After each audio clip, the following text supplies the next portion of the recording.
एक पंडित जी रामायण कथा सुना रहे थे। लोग आते और आनंद विभोर होकर जाते।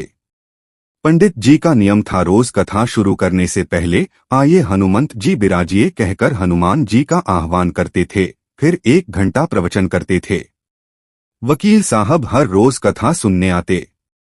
वकील साहब के भक्तिभाव पर एक दिन तर्कशीलता हावी हो गई।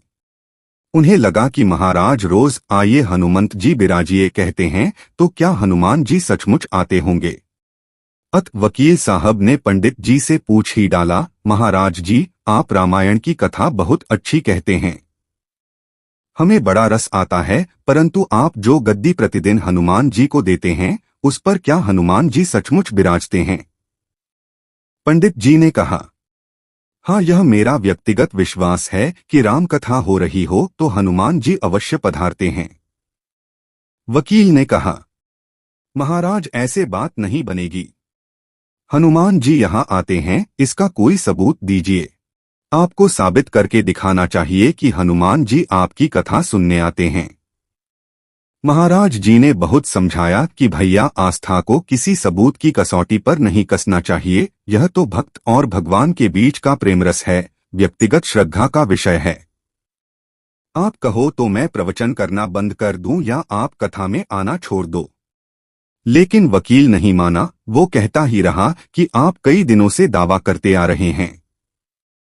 यह बात और स्थानों पर भी कहते होंगे, इसलिए महाराज आपको तो साबित करना होगा कि हनुमान जी कथा सुनने आते हैं। इस तरह दोनों के बीच वाद विवाद होता रहा। मौखिक संघर्ष बढ़ता चला गया।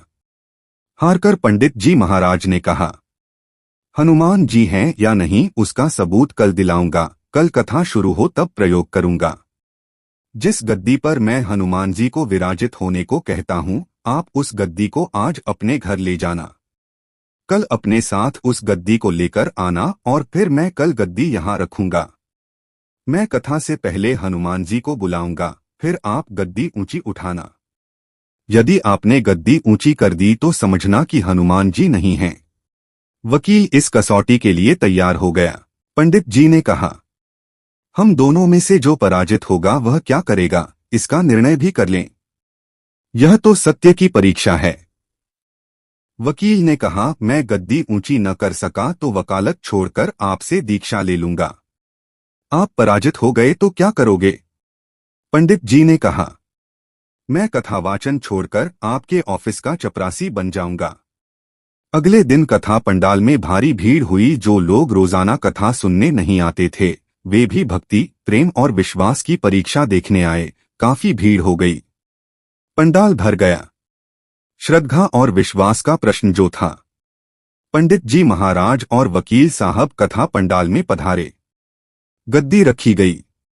पंडित जी ने सजल नेत्रों से मंगलाचरण किया और फिर बोले, आइए हनुमंत जी बिराजिए। ऐसा बोलते ही पंडित जी के नेत्र सजल हो उठे। मन ही मन पंडित जी बोले, प्रभु, आज मेरा प्रश्न नहीं बल्कि रघुकुल रीति की परंपरा का सवाल है। मैं तो एक साधारण जन हूं। मेरी भक्ति और आस्था की लाज रखना। फिर वकील साहब को निमंत्रण दिया गया, आइए गद्दी ऊंची कीजिए। लोगों की आंखें जम गईं। वकील साहब खड़े हुए। उन्होंने गद्दी उठाने के लिए हाथ बढ़ाया पर गद्दी को स्पर्श भी न कर सके। जो भी कारण रहा, उन्होंने 3 बार हाथ बढ़ाया, किंतु तीनों बार असफल रहे। पंडित जी देख रहे थे। गद्दी को पकड़ना तो दूर, वकील साहब गद्दी को छू भी न सके। तीनों बार वकील साहब पसीने से तरबतर हो गए। वकील साहब पंडित जी महाराज के चरणों में गिर पड़े और बोले, महाराज गद्दी उठाना तो दूर, मुझे नहीं मालूम कि क्यों मेरा हाथ भी गद्दी तक नहीं पहुंच पा रहा है। मैं अपनी हार स्वीकार करता हूं। कहते हैं कि श्रद्धा और भक्ति के साथ की गई आराधना में बहुत शक्ति होती है। मानो तो देव नहीं तो पत्थर। प्रभु की मूर्ति तो पाषाण की ही होती है, लेकिन भक्त के भाव से उसमें प्राण प्रतिष्ठा होती है तो प्रभु विराजते हैं। श्री राम जी की जय। हे नाथ, हे मेरे प्रभु की मूर्ति तो पाषाण की ही होती है, लेकिन भक्त के भाव से उसमें प्राण प्रतिष्ठा होती है तो प्रभु विराजते हैं। श्री राम जी की जय। हे नाथ, हे मेरे नाथ, आप कृपा के सागर है। जय बजरंगबली की।